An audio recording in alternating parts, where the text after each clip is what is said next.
Hi guys, Kip here, Thousands of Roots, and I've been here this morning helping Keegan get the solar system for the yurt set up, and we've pretty much got it set up. So what we're gonna do now is just show you, not quite a how-to, but show you how it is connected, how you should connect it, if you're doing it in parallel or series, and just kind of do a tutorial on it.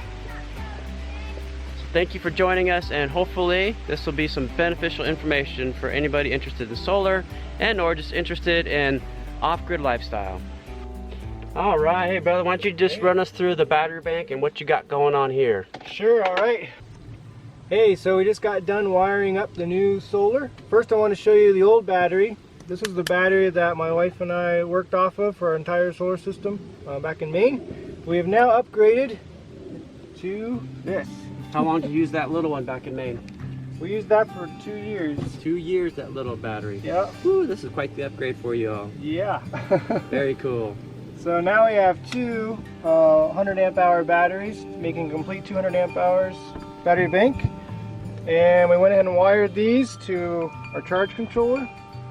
This was our old charge controller for that battery, and this is now the new charge controller for our larger system. And we've also upgraded to 4 panels where we used to have 1 panel. So 3 more panels. So much bigger system. We'll be able to run everything we need to run, and all at the same time if we want. So because I had 2 batteries, each at 12 volts, I wanted to keep my system at 12 volts. So I wired these in parallel, which means we wired the negative terminal of one battery to the negative terminal of the other battery, and then the positive terminal of one battery to the positive terminal of the other battery. So that keeps them in parallel, which keeps the voltage the same, still 12 volts. It made them like one big battery. And then we went ahead and wired our inverter, which inverts the power from DC to AC, so we can plug in normal household appliances and lights into these outlets right here on the front. So the cables for that go from the back of the inverter through this hole that we cut out in the box, and then down and connected to our positive terminal on one battery and the negative terminal on the opposite battery, so that now this inverter can run directly off of the entire battery bank. And what's this, Keegan? This is a fuse for the system that came with the inverter and the cabling. So if ever there's a surge in the power, or for some reason more power than is expected to come through this cable, it'll blow this fuse and cut the circuit so that it can't damage this unit or the battery bank. And then we went ahead and connected to our charge controller. So the charge controller is what's responsible for communication between your solar panels and your loads, which is the batteries in this case. So right here it's showing that solar panel is having energy come in, and that comes in from here. These lead outside to our solar panels. So these cables come up and into the box right here, into the charge controller. The charge controller then takes that power through these 2 cables, which feed down into our battery bank, and that's how it recharges the batteries from the solar panel. So this charge controller is very important. It's responsible for making sure the right amount of electricity is coming from the panels into the batteries, so that the batteries don't become overcharged or undercharged. So this is like the brains of the whole operation. Yes, very much so. And one of the responsibilities of the charge controller is to make sure your battery bank doesn't get overheated, which can happen in hot days, or especially when it's charging the batteries, they create heat. So this little sensor wire here is a temperature sensor, and it goes down from the charge controller and in to the box, into this little unit. This unit is able to measure the ambient temperature where the batteries are at, to make sure they don't get too hot. So if through this sensor it realizes the temperature is too high, it'll cut off power to the batteries and stop charging until they cool down. It's important on your positive lines to put fuses in your lines. This is what this is. This is a DC fuse. It's actually used more for cars, but it's a DC fuse holder, and I can put any size of fuse I want. I put a 20 amp fuse in mine, and this is, again, does the same job that this does. This is also a fuse holder, just an inline glass tube fuse. So it uses a glass tube It has a fuse in it. The job of this is to break if ever there's a surge of electricity through the lines or more than it's supposed to have. It'll blow that fuse and like a switch, turn everything off and cut the line so electricity stops flowing. And so that's what these two are here for. That's their job, for safety. So here we're outside the yurt, and these are our 2 wires that go to our solar panels. Now you might be asking, how do you get 2 wires to go into 4 solar panels? Well, let's show you. So the way that you connect 4 panels to just 2 wires, here's your wire, you have to use splitters. These particular splitters make sure my panels run, again, parallel. So it comes down each panel. So each panel has a positive wire on the back of it, as you see here. And this receives up to 4 positive wires. Actually, this is the negative, sorry. Here's the positives. These receive up to 4 positive wires. So each panel gets 1 wire to connect into, and then those feed down in to this 1 wire, which goes into the yurt.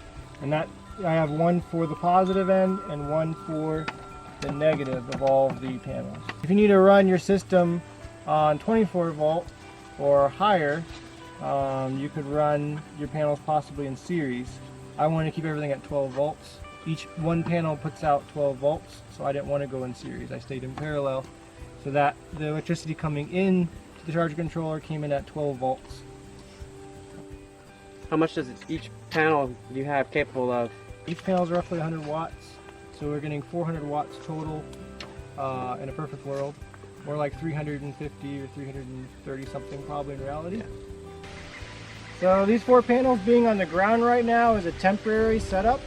I'm wanting to get them mounted up here onto the mounting bracket, if you will, that I created. I still want to get the angle though, so I have a little bit more work to do up here before I can put them. So today I just wired them and put them on the ground along the base of the yurt, but eventually they'll go up there. Well, that'll be their permanent spot for our solar system. So the solar system that Keegan has installed and installing, that I helped him install here this morning, is very similar to ours as far as its capability. Our panels are a little bit bigger, but other than that, everything is very similar. So from this unit, they could run a little freezer on it. They can run all the lights they need. They can kick on fans if they need fans, but they still won't be able to use any heating elements. So guys, remember that if you're ever thinking about solar, unless you go really big, heating elements are just not going to be part of your life anymore. What are heating elements? Hair dryers, any cooking, any things in the kitchen that have electric heating elements, no more. All these kind of things that have heating elements in them. Heating elements and solar systems are not friends. That's an important thing to remember. But like I said, you can do fans, you could do a little freezer off of this system, lighting, of course. You could turn on a Cuisinart or even a blender for a short period of time. You could use that sort of thing with this kind of system. So you can do a lot. You can really do a lot. So this is a beautiful off-grid situation that the Kellogg's have created here. And this design of the yurt is, to me, it's like a modern miracle almost of a design. These little sticks up there, for a grown man to be crawling on these little sticks, to me is, I would just picture myself just falling through. So I'm really glad Keegan was up there. Get my chubby bubby up there and we'd be in trouble. So yeah. So Keegan, how do you feel about being this far along on your little piece of homestead here? Very, very good. It's a blessing to be able to be at this place, and years in the making. Never thought we'd have this big of a solar system really in place the way we have now. That was always kind of a dream of mine, but I never figured it'd be reality. And now it is, and it really feels good. Yeah. Good to be able to provide for my family that way. Congratulations, brother. Thank you. Glad to have you. Just want to say thank you to everyone who helped out with the yurt your platform, and have just been so encouraging and supportive on this journey. It's been a crazy past 6 months getting to where we are now, but it's good to be home, and we thank every one of you for your prayers and support and the love on this journey. Thank you guys, really appreciate it. Alright guys, so earlier we were working on up at the yurt on the solar. Now Keegan's down here to help me put together some of these units for Mama. It is cool to be able to work together with a brother. What a blessing. We'll show you the finished product. Alright, we finished one, guys. You want to show it to us, Esther Pie? These things are made out of all real wood pine. So that's what Mama wanted. She wanted real wood, not that fake wood icky stuff. Thanks, brother. That was no problem. Made easy. Yeah. You too, Esther Pie. You jumped in there. Cool. Okay guys, it's actually a new day. We went from hot and sunny to cool and rainy. We're really enjoying having a little bit of rain today. So back to where we left off though. I just want to say a huge thank you to a sweet lady from Maine who sent us a blessing that has allowed us to purchase a whole bunch of the solid wood drawer chests, or they're like little miniature dressers we got from IKEA. Up until now, we've just basically organized in our cabin using whatever scraps we could find, scrap wood, old plastic totes, and drawers that are falling apart. But most everything is open. When you've got a lot of open shelves with books and dishes and all these different things, it makes it really hard to dust and clean. And for those of you who don't know, I have CIRS, chronic inflammatory response syndrome, otherwise known as mold illness. That means my body is not able to process out mold and mildew toxins. And so this time of year, especially after a whole humid summer, before we start our wood stove and dry everything out, dust is like my enemy because that's where all the mold and mycotoxins attach. And so if I can't keep my house dust free, I'm sick. And so I've been sick a lot the last couple months here. So I just am so thankful that little by little we're replacing our just temporary open shelving with closed cabinets and drawers that will keep dust out and make it a lot easier for me to keep our little house clean. So all of that leads me to a decision that we have just recently made to take a break from YouTube. We are not quitting YouTube. We're just going to take a break, and it's for two main reasons. One is that I just need more time to get my house in order. It takes a lot of time to go through things and replace shelving we're having to actually build all these drawers, which has been fun. The children have been helping a ton with that, but it's taking a lot of my time to go through things, get rid of things, reorganize, and get everything cleaned out. So I just need more time to get ready for this little one. I've only got 2 months left, about due early December. There's the belly. I feel so big that it almost seems like baby could come any day, but about 2 more months. So that's one reason we're going to take a little bit of a break from YouTube for now. But the other reason is our internet service provider over the last few weeks has been, actually maybe a couple months now, has been updating service. May reach us, we're not sure. It's not quite to our neighborhood, but it's close enough that it's caused a lot of glitches. Every time our internet glitches, our uploads fail. And so we've been having a really hard time uploading videos, and it already, with our poor internet, takes like 6+ hours just for one video. A couple weeks ago, thankfully Keegan was able to go into town and upload one of our videos, or we wouldn't have even had a video for the week. Well, the hope is that that project with the internet service is going to be done by this December, and it may or may not give us better internet. We'll see.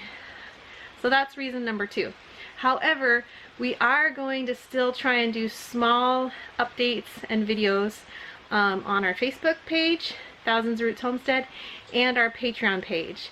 And we have kind of changed our whole Patreon site so that now you can have access to all of our past content and any new content at just the $3 level. So, and any other level beyond that, same thing, access to everything there on Patreon. So if you're interested in that, staying connected with us there on Patreon, that'd be awesome. And thank you so much to all of our current Patreons. We appreciate you guys so much. We're not sure when we're going to start doing regular YouTube videos again. We're just going to have to play it by ear, see how things go with setting up the house, baby coming, internet service situations. But our hope is to come back as soon as we're able. And until then, please watch some of our old videos. We have over 250 videos here on YouTube free for you guys to watch, so it'd be awesome if you go back and watch some of those that you haven't seen. Thank you guys so much for being a part of our lives, for watching our videos. We appreciate you guys so much. Until next time, we pray blessings over you and yours, and whatever you do, do it with your whole heart.